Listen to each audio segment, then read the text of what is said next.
Good morning, my brothers and sisters. Welcome to episode 80 of season 4. And the title today is, this is Jesus speaking now. Yep, these are my people. Or yep, these parentheses, knuckleheads are my people. So we've been looking at the woman at the well, the Samaritan woman at the well, and we've just been sort of gobsmacked by the idea that the Father is seeking us. So we were saying, searching for God is like searching for a needle in the haystack. Yeah, well, what if the needle is moving in the haystack towards us?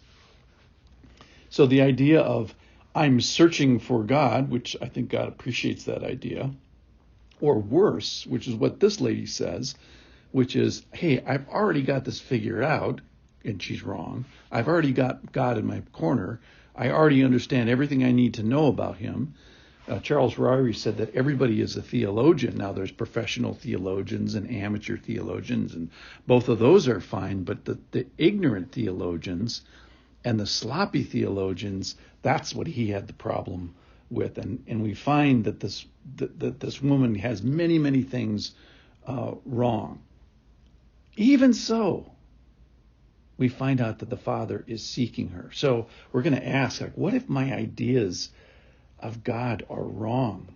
Or what if my ideas, like this woman, as to the centers of spiritual power, authority, and truth, what if they're wrong? What if the authoritative people or the authoritative books, like this woman believes in, are wrong? And I think it was Ryrie also who said, somebody asked him, is any of your theology wrong? And he said, absolutely. And if I knew what it was, I'd change it. So we're going to take the attitude and the humility of Ryrie, who wrote a commentary on, or a study Bible all by himself. We'll take his humility and just that posture of, I could be wrong about this. So externally, in the story, the question is being asked by Jesus, are any of your external behaviors wrong? And the woman at the well, I think, says yes. When the whole thing about her 5 husbands and the one she's sleeping with now is not her husband, I think she's sobered by that. She's rattled by it. And I think she might begin to be saying, hey, maybe I'm not okay. So anyway, what's striking me today in thinking about this, and we haven't even talked about the passage yet, is that God is seeking worshipers. What kind? Some who meet certain criteria, but basically knuckleheads, let's just summarize it. And it's that God wishes to indwell that. And we've been so wrong about our views about God for hundreds of years, thousands of years, and even in the future. So we're wrong before. At the moment of the woman at the well, she's wrong. And then in times that follow, we may be wrong. I was thinking about, the young earth idea that the earth is only 8,000 years old versus, let's say, 1 million or whatever. I hope the earth is only 8,000 years old, because that means God would have to forgive less sin. But as it stands, if the earth is 1 million years, he's got to overlook so much more. But the Lord says, even in this, so let me just read the passage. The hour is coming and is now here. This is from John chapter 4, verse 23. When true worshipers will worship the Father in spirit and truth, for the Father is seeking such people to worship him. The Father is seeking. We're running on that today.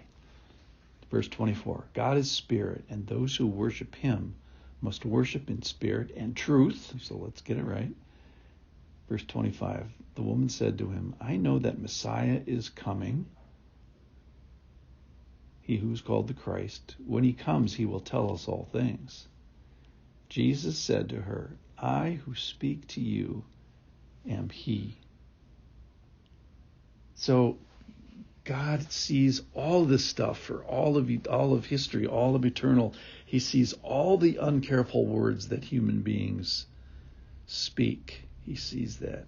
He sees all the wayward genitalia, and specifically he mentions that for her, about her sex life. He sees that. He sees all the arrogant, I'm okay, or I'm even spiritually okay, like she says. God sees that. He sees all the injustice, all the crime, all the lust, all the misworship. And then the amazing thing about this story is essentially God is saying, I am He. I came down. I am here to help you. I am here to reveal myself to you, to this woman. It just leaves me a little speechless as to two things. Number one, what a pathetic group of people we are.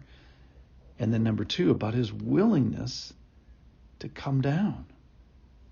Reminds me of Isaiah 6:5, when Isaiah gets this vision of heaven, and the first words out of his mouth is, woe is me, I am lost. I am a man of unclean lips, and I dwell in the midst of a people of unclean lips. And so I'm standing with this woman here today from John chapter 4 and saying she is a woman of unclean lips and behavior, and I am a man of unclean lips and behavior, and all my listeners today are people of unclean lips as well. We are all wrong in our theologies, as Ryrie says. But here we are. So I put my hand over my mouth on one hand. On the other hand, as I want to have the posture of listening and being corrected. So today, I'm happy that you're here, that you have put yourself in the path of his revelation as he chooses to reveal himself specifically in his word, and even today specifically to Isaiah, and especially to the Samaritan woman. I thank you that you have put yourself on the path of revelation. Thanks. God is seeking you.